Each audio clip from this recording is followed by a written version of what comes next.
Hei, tässä on teille nyt sitten tämmönen vinkki, miten voidaan tilavaatteet, täkit ynnä muut saada pieneen ollaan pölyttömästi ja että niissä säilyy ihana tuoksu.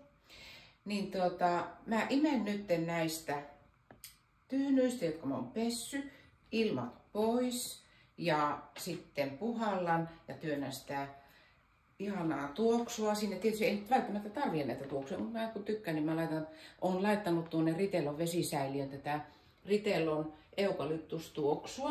Eli tuonne vesisäiliön ihan reippaasti on nyt laittanut sitä sinne. Ja nyt mä lähden puhaltamaan tai imemään tuon ilman pois täältä säkistä.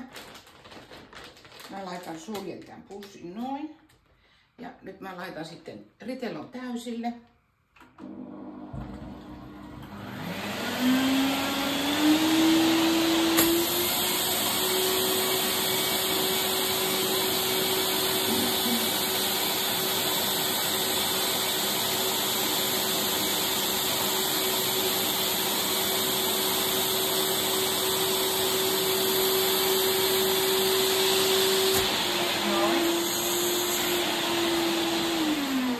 Vaihan tämän letkun tänne puhalluspuolelle.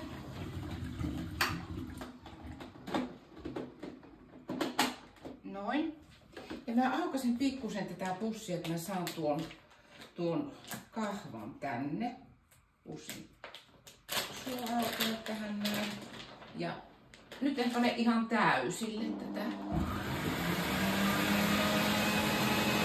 Tämä tänne näin.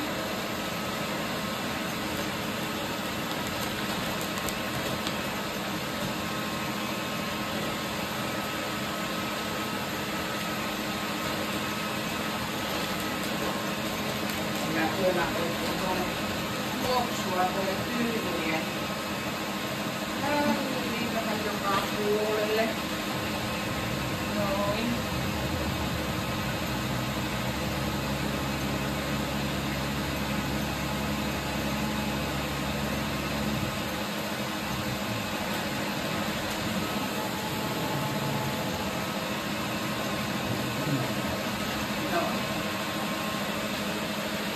Sitten taas suljen. Nyt mä laitan ihun puolelle. Letku. Tuonne näin. Ja nyt mä imen taas ilmat pois täältä. Ja mä teen muutaman kerran näin, niin mä saan ihanasti sitä tuoksua sitten tuonne puskettua tuonne sisälle.